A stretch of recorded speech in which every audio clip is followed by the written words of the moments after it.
happening in our country. I guess the program, of course, is not new. He's been here before. His name is Honorable Imanga Wamunyima, who happens to be Nalolo, member of parliament, who stood under the, of course, PNU under President Hamid. Joins me on set to discuss a number of issues, governance, and the people. Honorable, welcome to the program. Thank you. Thank you for having me on. Thank you so much. Well, we are almost counting down towards the end of the year, 2021, of course. How has been the house to start with from your side as a new member of parliament? Well, the house has been quite insightful. There's a lot to learn about our role as parliament. So it's been a learning curve, and obviously participating in this budget process is interesting as we debate on various heads now with movement and debating the heads. So it's been quite a good experience, I must say. All right, interesting. All right, so for those that have just joined us, the program is Topside Decoder Channel 104. And for those that are also watching us across the boundaries of Zambia, you can follow this discussion on social media page, Ask Movie, and of course other media, social media platforms, including that of Honorable Wamunyima himself as well. Honorable, in the last few days in Parliament, I think one of the critical discussions you've had matters to deal with the removal of subsidies on fuel and also electricity. What is the voice of the people in a Nalolo constituency? What are they saying, or how did they receive this news when they were informed of government's intention over this matter? Well, Innocent, it's I must say that's an interesting topic. First of all, mine is a rural experience, so the direct effect, it's a secondary effect, the removal of fuel, obviously, just go to goods and services, which uses transport, so that'll be a slight hike. But what is interesting is that the removal of this subsidy goes to other social sectors, which include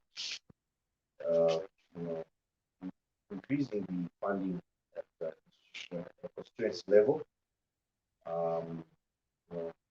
additional social sector funding, dismantling of debt for outstanding areas with retirees. So it depends which angle you look at it. So this subsidy has the removal of the subsidy really to prioritize it to other subsectors, which may subsequently generate income. For example, let's say we now have these user fees removed, so we have more access to education. So for me, I feel subsidies in a country that's under so much physical distress, our debt levels are unsustainable. There's very little social sector spending. So we had previously over 50% of the budget that's going to the salaries and among. So it was not sustainable. But when you look at it, the immediate impact of it itself. But the long term, I feel it's the correct thing to do. I actually support the decision given the ministerial statement the Minister of Finance gave to Parliament on why they have gone that direction. For me, it makes sense.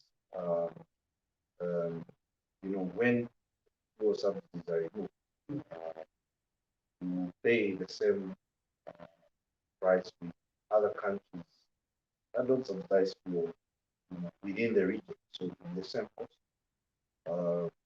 But what does it profit you to subsidize fuel? You owe your pensioners money, and they are dying, leaving their money behind. What does it profit you to have subsidies and can't go to school or we can't use more schools. So, in one breath, we can't be too happy with the CDF and say which one to maintain that. It's a you see how politicians say we can say the budget is over ambitious, but then when we come to social sectors, we're demanding for more expenditure. So where's the money going to come from? So that's the way I look at it. And the people of Nalolo constituency would want to have a better access to healthcare, better, as long as that has a direct impact on them. Additional secondary schools, recruitment of teachers. We have schools that have, I'll give you an example, schools that have one teacher teaching the one. So in my district. So I would rather there's recruitment of an additional 6,000 teachers so that even if you have quality, even if you have free education, you don't pay through poor quality. You know that not for free education is free. You can have free education and pay through poor quality. And the price is failure for the price is failure for. So I would rather have the subsidies removed and say at Liande Primary School in Shekela, I should have teachers. I should say at Victoria, I should have teachers. At Kanda, I should have teachers. That would be the direction that I would say, I should have a doctor at Nalolo District Hospital. We should have X-ray, and we should, that these are the immediate daily problems that the people face. So for me, that's the way I look at it, the subject. And I have not even had time to politicize, what happens. But why should we subsidize? Some people can't even afford the fuel they want to subsidize because there's no inflows of cash. Because number one, there's if you can increase your revenue base through additional creation of employment and get more economic activity, I think for me that should be welcome. Should not even be politicized. When you talk about politics around this discussion, really, what do you mean exactly? Do you think that those that are opposing the removal of subsidies on fuel as well as electricity are politicizing it? Well, I'll look at it from two angles. Yeah. It's a matter of not having adequate information on what happens with subsidies, where are these savings going, if at all we should call them savings. And secondly, there are people who are playing politics when they totally understand that these monies are now going other needy areas. We've had a lot of lack of priority ranking in government.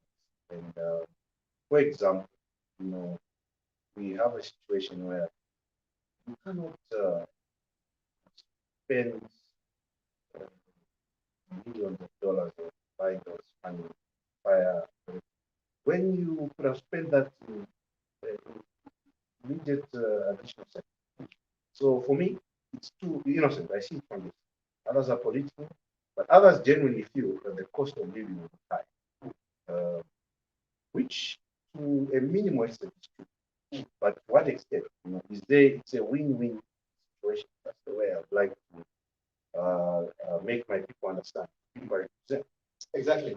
You just mentioned something very important for me when you say for my people to understand. I want to hear from you. Is this position your own position as a member of parliament, or it is a position or a collective position, or the people's voice from Nalolo constituency?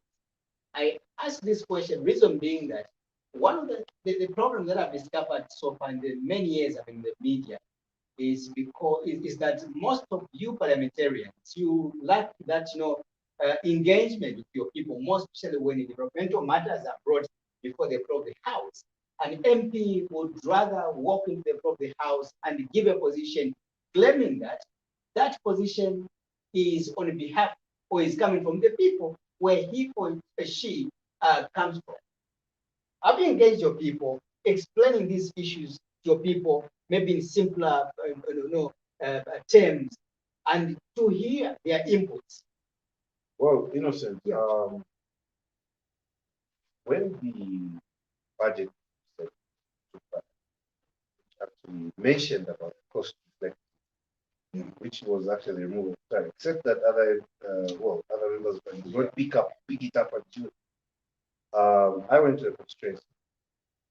I had a few meetings, which included councillors, council chairman, and which now will subsequently turn out to community engagement. So I explained to them because obviously what was the main source of excitement was the addition of the fact that so I explained to them because if you do remember my debate on the budget, I did say that for me the budget was ambitious, too ambitious. In the context that obviously there was a huge growth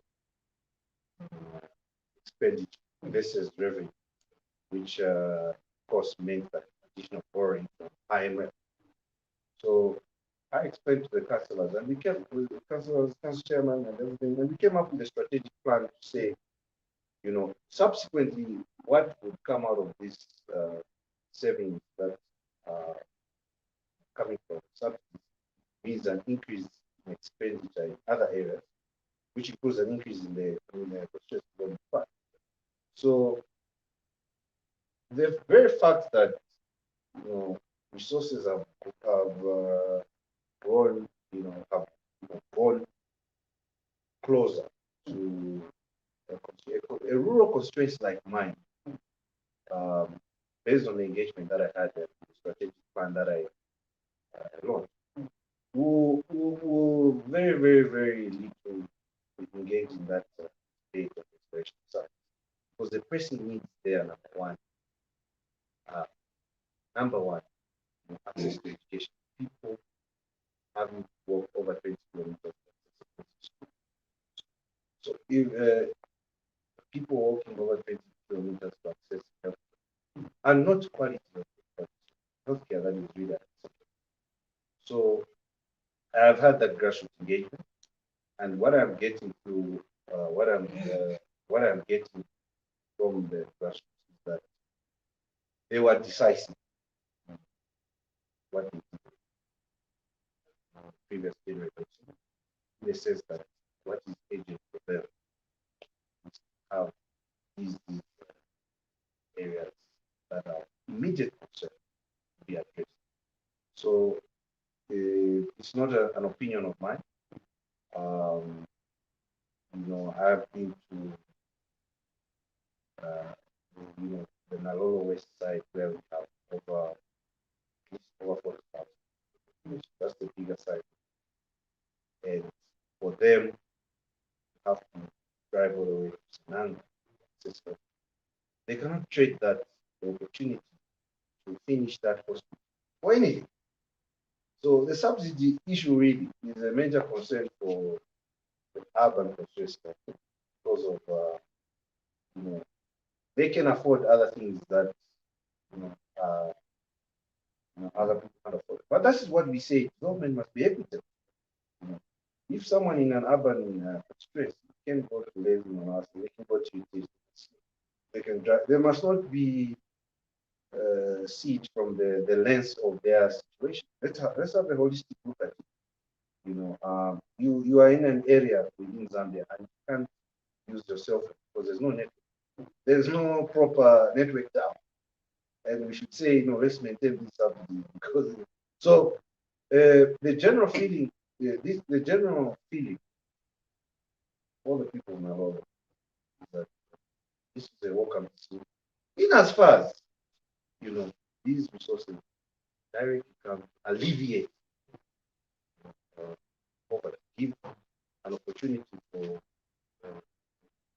child to not go to school, give an opportunity for a retired teacher who's been waiting for their pension. So it's a welcome, and that is the position that we hold. You did mention that for you cannot support the issue with subsidies because we can't continue as a country, having these subsidies around us when for example, the retirees are not being paid their money for so many years, as well as the people in Nalolo constituents, among other constituencies, do not have clinics as well as schools coupled with shortage of teachers. Do you think this is the reason why we've had all these challenges because of possibly subsidies? Innocent. You raise a very good question. Zambia is in the developing bracket. Um, you, if you, on a national scale, I don't think anybody can measure what the subsidies have done for everyone. It's only a specific, obviously, bracket. So there's nothing wrong with subsidies if you are you've got excess revenue. You can subsidize the cost of living for people. But here's a country, unsustainable debt levels, unsustainable debt level, increase in poverty, over 70% unemployment, formal employment, and graduates are graduating because the formal sector cannot absorb. Um, so why do subsidize? Why not create more opportunities to grow the economy? Because an artificial subsidy without proper economic growth, it really doesn't make sense. So to answer your question, I think that's part of the problem. Because you are subsidizing through borrowing, and some of those fuels are debt. Also, the Minister of Energy gave an all fuel suppliers. So we can't even afford the subsidy. So it's the economy speaks for itself. It's no longer sustainable to be paying high debt in Eurobond. Interest rates too high. You can't afford to all fuel supply, all road contracts. Your debt levels are sustainable. You are debt with China. So it just points to you that you cannot carry on. Unfortunately, the economy is what it is. Like no matter how you try and sugarcoat it, the cost of living will be high. But where will the money be? Yeah. And when you ask people who are saying, no, let's not do that, but they still want more money. So there's no one who's giving an alternative to maintain subsidies, how sustainable they are. Not heard of anyone giving an alternative. It's all about politics. Do you think that possibly the removal of subsidies on fuel as well as electricity will bring maybe some drastic changes in as far as the cost of living is concerned, as well as maybe the economy in general going forward? Yes, obviously. It's the consequence of this will not be immediate. Obviously, it's long term, from my understanding what the Minister of Finance. Obviously, you have employment for 44,000. That's progressive. 44,000 start earning an income, start spending in the economy. Not only that, they are providing an additional service. So you have more, better healthcare, with more professionals where to sit away. If subsidies are enough to do that, well, what is the effect of the economy? Those people have taxed. When when tariffs are cost effective in the energy sector, that's encourage investment. So it's in going forward. It only makes sense that this should benefit the economy, and it only makes sense that when you have unsustainable data, but you have money elsewhere that you're trying to put, and you put it in creating jobs, paying. You know, when you pay someone, you owe money that you retired 5 years ago. You just don't keep the money in the bank. It's spend. So look at it. I feel it's in the long term. 4 years from now, three years, 4 years from now, I think that could be too long for one estimate. But subsequently, will be seen, especially after 2022. My only concern is that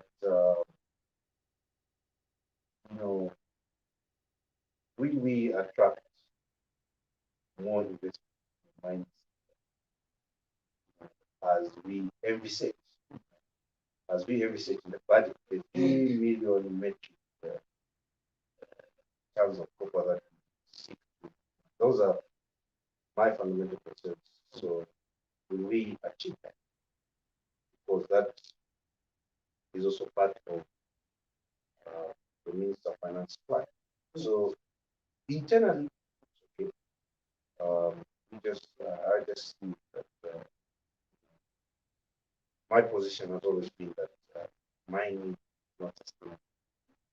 Despite agriculture, your land will never. You can keep on farming. Okay, that is the point. Yeah, you know, the copper can, and always you have mining as a main source of income for a country.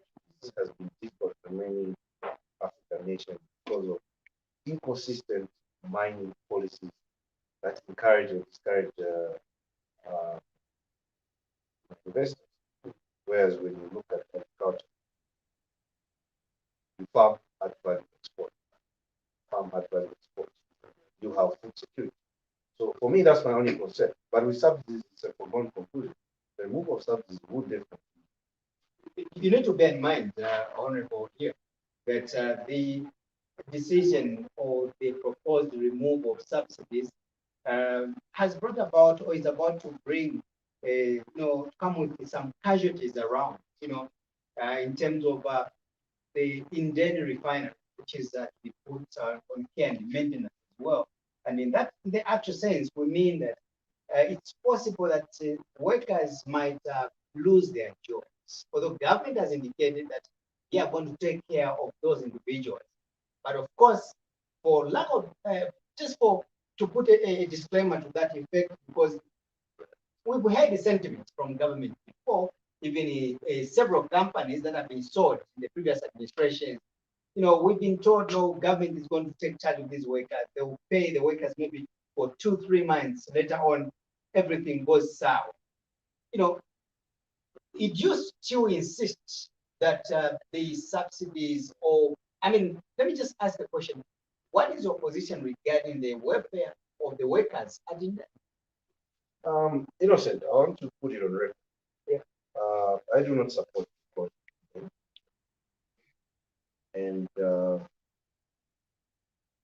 machinery, equipment, that in the people's jobs that are at stake, alternative funds. And I'm sure much talk has been there over then. It's also been an issue which the Minister of Energy has come to confirm that the government is looking for an alternative. At the end of the day, you could have another plan that there is an opportunity of using Indeni for a specific market. Indeni is closer to the Congo. So it is my considered position that the government must find a solution. That equipment is still okay. So to remove subsidies may not have a direct effect that on Indeni if the government honors its commitment to resolve the issue of Indeni. And the issue of Indeni is not new.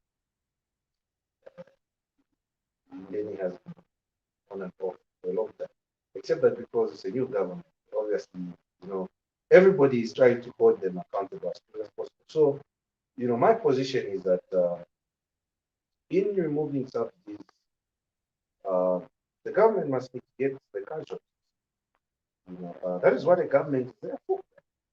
Unfortunately, the burden of leadership is responsibility. So you need to take responsibility of worst case scenario. So I do not support the closure of Indeni. And even when Indeni was chairman, I'm one of those who affirm that the government must find it. Look at that, what do you do? Who's going to buy it? Who's refining crude and so forth? Who's doing it? So the government needs to find a solution. And the honorable member of parliament for Namkubwa, I think, did rise on Friday. Yeah, question time of the vice president, the honorable member, because Indeni is with Namkubwa. And the vice president confirmed that the minister of energy should come back to the house and later on he will still and that is too much pressure, I want to believe, on the side of the UPND government, because remember that besides, the Indian workers that are likely to join another, a crew of the already, suffering retirees in this country as well. We had workers, we've got workers that were retired in the ZCCMIH, way back in 1980, 1990, somewhere there. They have not gotten their money. And today again, as a country, we still want to add on more pressure on the already, stretched economy of ours. Are we going to contain this pressure? What would be your prediction? My prediction is that after next year, we will know what the next budget, because they have given us a budget whose we will only know if we only get better. World Finance, they have an IMF fund. So if we have number one, fiscal more investment, if the UPND or the government aggressively diversifies the economy, then I think the narrative will be good. The only danger is actually really to insist on mining. To be honest with you, my position has been that mostly agriculture has a key discussion. Maize, and so we might as well just say, if we continue on this trajectory for the next 5 years, then we can't talk about it. So I do understand that definitely they have pressure. They definitely have pressure. And also it comes with the promises they make. So I think the people really want to those promises honored, and it has to be realistic. It has to be systematic, and I can only wish them well. As a member of parliament under the Party of National Unity, I can only wish them well and provide objective checks and balances, not just opposing for the sake of opposing. So, like on subsidies, we support. If they come to when it comes to other things, we have to object. On the aspect of steel, as we conclude the issue of the economy, we've been debating over these issues of wanting or having that appetite as a country of wanting to borrow money from the IMF, among other institutions. When are we likely to come to terms or to realize that maybe one day we can be able to harness the resources that we have in this country and avoid this tendency of wanting to borrow always? Each government that comes in, or they think first before put their house in order. It's all about IMF. What would be the problem really? Are we so really poor as a country that IMF should continue funding it or sustaining our economy?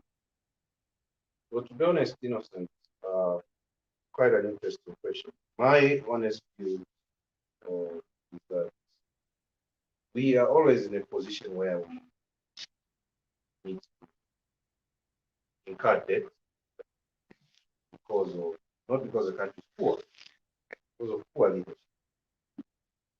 Poor leadership. Um,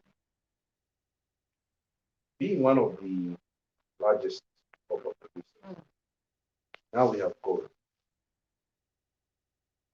We have so much arable land, most of which is uncovered. When you look at the first IMF situation that happened in multiple recession, structural adjustment, that was a disaster. You had some entities that would have been profitable being sold so cheap that will come at the issue of privatization. So long as we have no physical discipline as a country, we will continue borrowing. And so long as we do not get what we should get from the mines,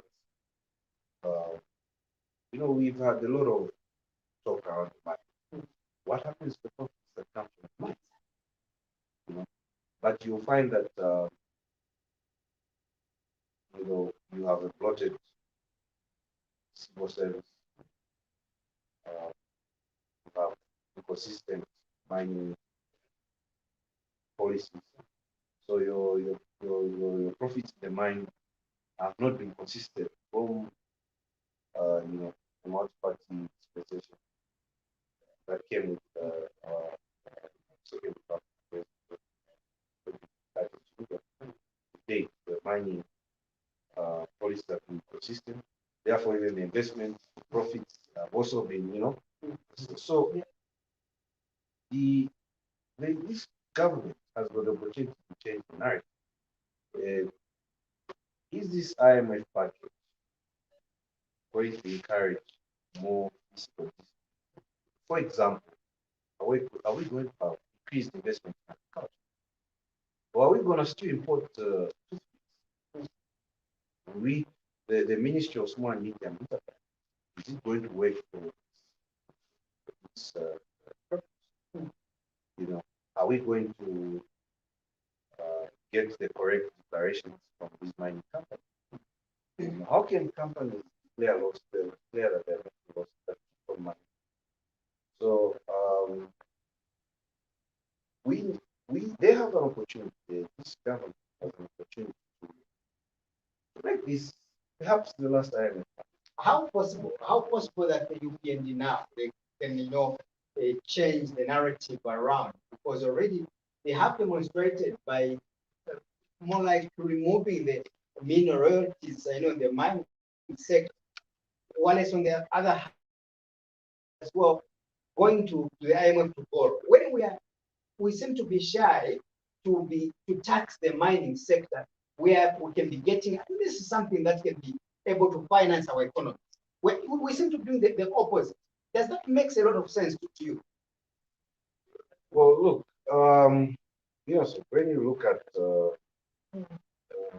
mineral royalty, it's not even a tax, it's a royalty. Yeah. I don't know why people it's mineral royalty tax. From the information that I've been able to research on this issue, we are the only country in the region that was maintaining that royalty. Before investors, make a decision, make additional investments in the mining industry. By this I mean potential foreign investors. They look at the tax regime of the specific country, and it seems that Zambia was slowly becoming unattractive investment in mining. So you have a situation where there will be quite a huge loss in removing the royalty, but there will be potential gains in additional investment, additional forex. But the mining industry, needs a lot of strict monitoring. Um, Things like what is the investment when people bring equipment and so on. It's the responsibility of the executive to put measures in place that just equipment it does not constitute investment. There should be honest declaration of profits so that other taxes that are in place are, added to the economy. Then number one, there should be proper declaration of what these people are exporting. You can't have a situation where, for example, this is an example, it's not a fact. You are declaring that you're mining copper and exporting copper when it's actually gold. You can't have that. So mining policies around the mining sector, I think, for lack of a better term, slightly difficult to handle. But you need to look at long term. So for me, the only way it can work out is if we get correct taxes. There should be sincerity in declaration of profits. Also, Zambians actually play a role. I've seen instances where some people driving these excavators mines are for illegal. Why can't we get a driver? So it should, and that being the case, uh, my position is to agriculture. We can, we've had been seeing this mining story since independence. We're being solid. My story still remains that agriculture is more sustainable. And you had successive governments talk about diversification, diversification. It never happened. Look, this government was talking about exporting maize. I did not agree with that. Said, well, add the value on the maize, then export the maize, so that you do not create employment in another country. If you export maize, somebody's gonna make this price, somebody's gonna make millet, somebody's gonna make whatever it is. So there needs to be a narrative where the pineapples in Western Province, you have a plantation there. We need to harness more in agriculture so that we can have an alternative to mine. Look at Ghana, how they're farming the coffee. So it's driving the economy. Is it sustainable for Ghana? It is. The land will always be there. You can rotate the crops. You still have coffee. Send it to Europe, comes back as chocolate. So so innocent. I mean, we need to. The only way to change the narrative with the IMF and borrowing is number one. Yes, it's interesting that copper being quicker reserve is not sustainable. Obviously, you have other meanings because the other problem also is that when we talk of mining, we always just talk of copper. So we need a proper holistic approach to mining. Gold, whatever is platinum, emeralds in Mumbai, there, you have gold there, manganese in Wafula. It's really quite difficult actually when you think about what have we been getting to do. You really wonder what's been going on. And the other issue is corruption itself. This, it's also a big problem because to quantify the amount of loss in revenue because of corruption is quite difficult. So the physical discipline has to be observed, and you have to have diversified. Diversification is not an option. We've had in the past years where there's been some backlashes, between government as well as the mine owners or the investors. You did mention that for you're looking forward to have potential investors that are going to come in this country who are going to be very honest in terms of declaring their taxes and the likes. We've heard, we saw this under the very front where there was some more like the churches, a type kind of a system in as far as running the mines are concerned. At some point, we saw the government taking over companies like KCM because most of these mining companies were claiming that they were making loss, and government says, fine, if you're making loss, then better you pack your bags and go. We're going to manage these mines. Of course, we don't know the status quo now going forward under the union government, but sure, the Danta will come back and fully take over, or the process of liquidation will proceed as such. But the issue is, where has been the problem for us to fail to manage these mines? Is it because of maybe the poor leadership talked about, in the previous regimes, or it could be just the investors that we bring in this country are a problem? When an investor comes to the country, they will take their own policy. So they operate on the framework of the own policy.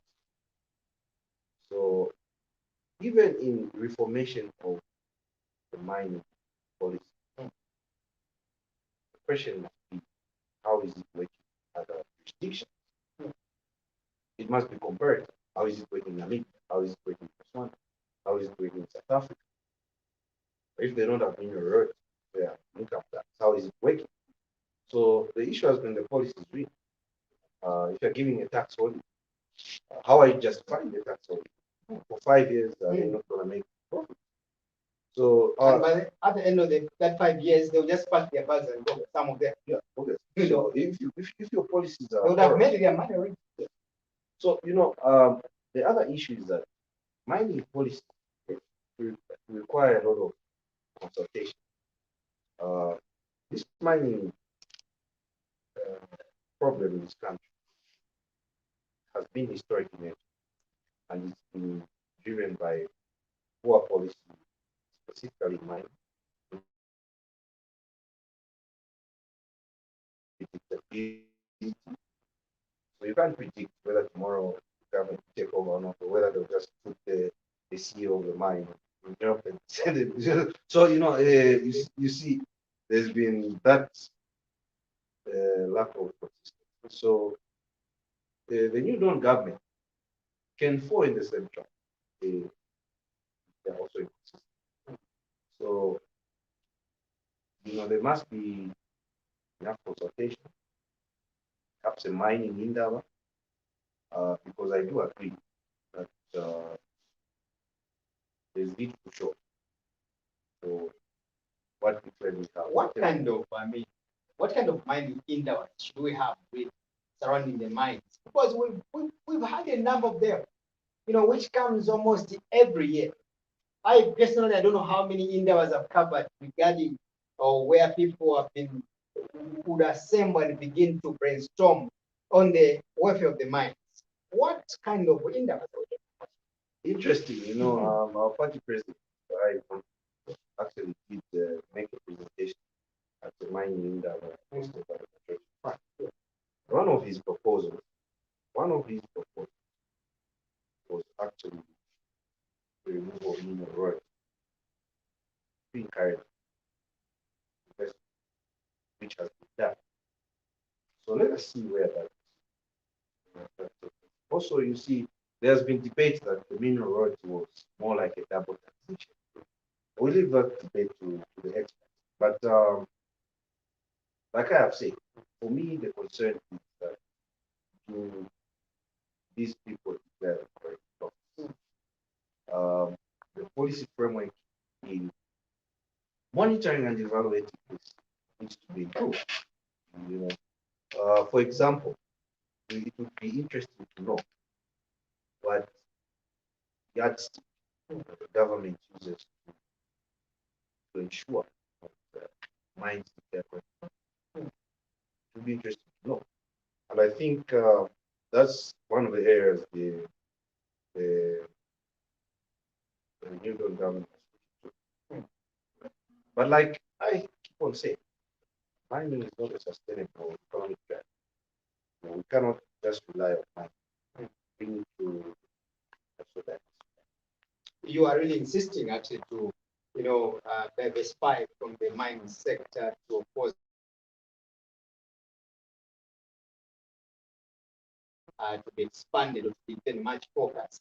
But again, in terms of the agriculture sector as well, we've had a lot of these fights, and I'm glad you did mention that the debate has always been about, maize as well as species, and yet we've had successful governments that have been advocating or advising farmers to consider, embarking on other crops, unlike the maize production throughout.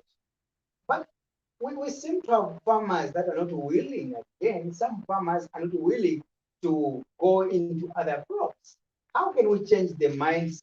Because you can have the government, like the New Dawn government now, which looks to be very ambitious with its program. But if at all the citizens are not willing to do that, all the plans, all the good plans of the New Dawn are going to go anywhere. Innocent, one of the biggest problems that have led us to where we are now is that the initial visit program only benefited most farmers. And there was well, advancement was made that because of food security maize as a step. Now you have a well, this is not the case anymore. I'm just giving a history. We encourage because of people wanted free fertilizer, farmers wanted free fertilizer. We encourage the farming of nothing else but maize. Because if you don't farm maize, you won't be a beneficiary of this. So by the time this was reviewed and relooked at, now you have the introduction of food packs. So you had already nurtured the mindset of maize. So now, we have to answer the tough question. You have people advocate for the opening of an English textile uh, who's growing the country? Nobody's talking about. We are only talking about yes. So we need to move from a culture where we don't have the Ministry of Maize. We must have a Ministry of Agriculture. We cannot, spend the whole time on focusing on the procurement of fertilizer, distribution, and the government makes the more inefficient participating in the whole procurement and distribution process. Then you have them also saying, no, no. So what is happening to nation finance? Are we exporting that from? What is happening to rice value? We don't know rice value. Yet there's potential. There's potential to export. Potential to export honey. Potential to export juice. There's a time innocent in this country you are importing final. What the final make the final. So I mean, for example, take going up. Sometimes they're all growing local. So it shows you that is very decisive policy direction. Nice is a thought that is very interesting.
can't shy away.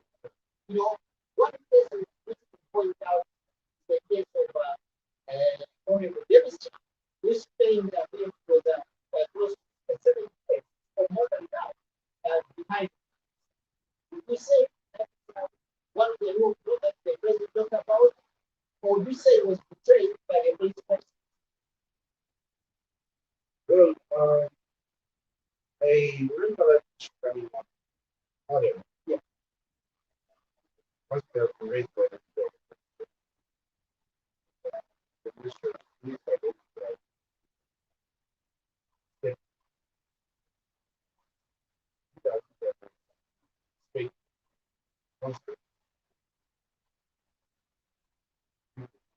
But nonetheless, you know, to me, that's the president. You must be consistent. So that is the reason.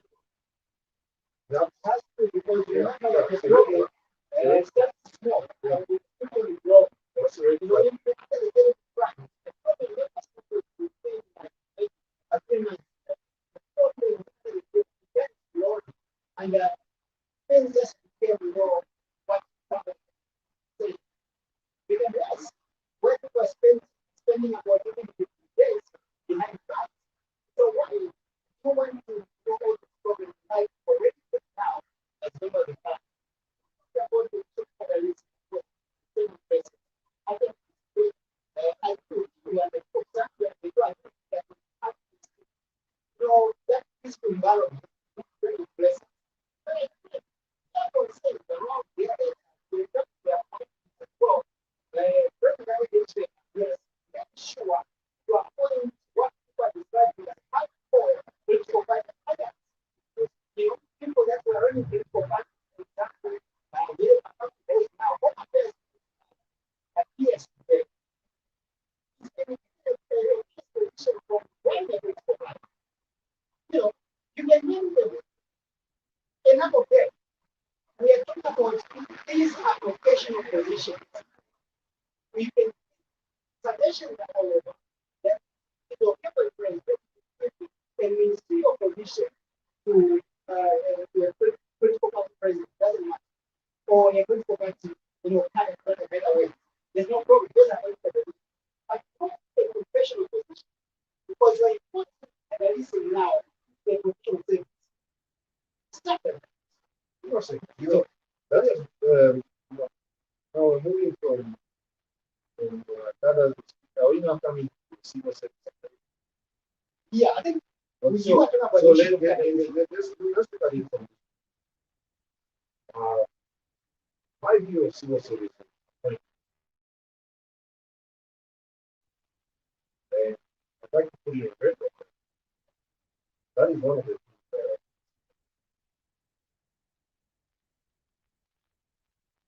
as part of their basic I do not support that in the sense that I strongly believe that the civil service should produce directors must write. yeah, I hope that the president but nonetheless, I think when you look at it, I think it's a mix. But on that one, we need to put them apart. That is why we're there. And as a member of parliament, at the end of the day, judgment day, this kind of election day, I think there's some of the but I also say corruption.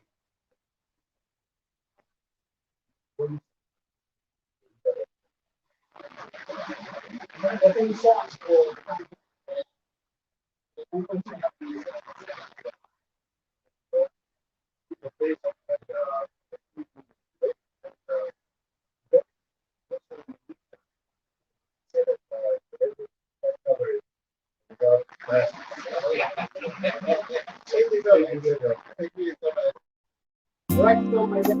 Thank you for watching. To sponsor a show or advertise, call or WhatsApp 0763 593 288. Melo Media. Melo Media. Melo Media.